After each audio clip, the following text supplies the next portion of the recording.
Profiles in Cinemania. Tim Curry. Timothy James Curry was born on April 19th, 1946, and is an English actor, singer, and nightmare king. He was always destined for the stage, in that he never particularly wanted to do anything else, and it is hard to say no to Tim Curry. Born in Grappenhall, Cheshire, It said Cheshire! he sadly lost his father at an early age and moved from Cheshire to London, where he went to boarding school.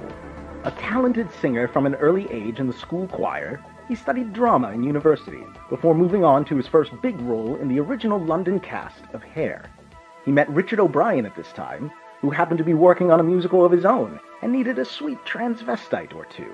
So was born Dr. Frank N. Furter, the breakout star of the Rocky Horror Picture Show and the star of many sexual awakenings in the decades to follow, and became the first crush of pretty much every theater kid from that point on. That scene with the corset and stockings? You know the one. Yes, you do. You know. Tim Curry seems to have decided right from the beginning that in every performance, no matter how big or small, he was going to be just as explosively Tim Curry as possible.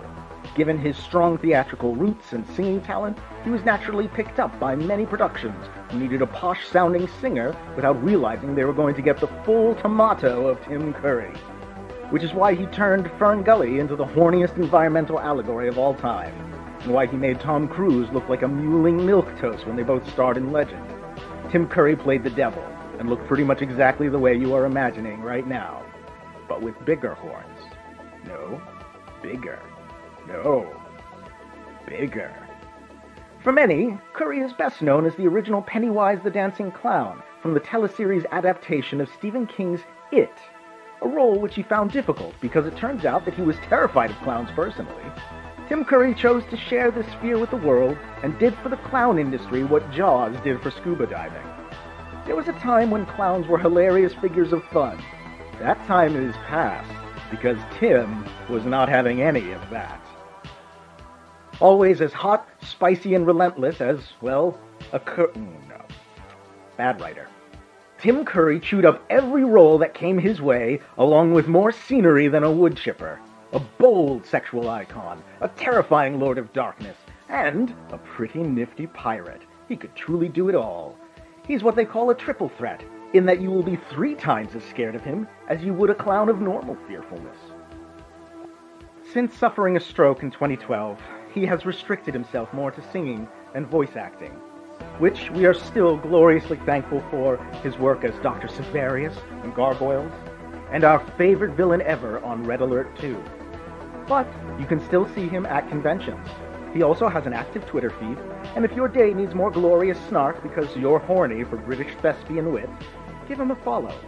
He'll remove the cause, but not the symptom. This has been another Profile in Cinemania.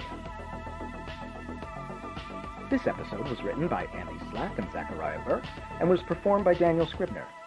Sound design and editing by Ethan Ireland. Music by Carl Casey at White Bat Audio. Profiles in Cinemania is a production of the Cinemania Society, LLC.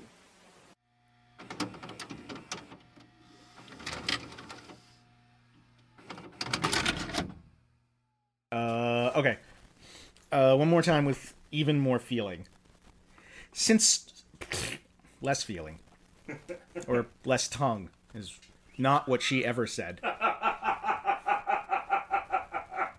You gonna save that for the outtakes? Carry on. My wayward son. Don't you cry no more. Yeah. Right, Spice? Okay. We're not in Kansas anymore. Oh, God.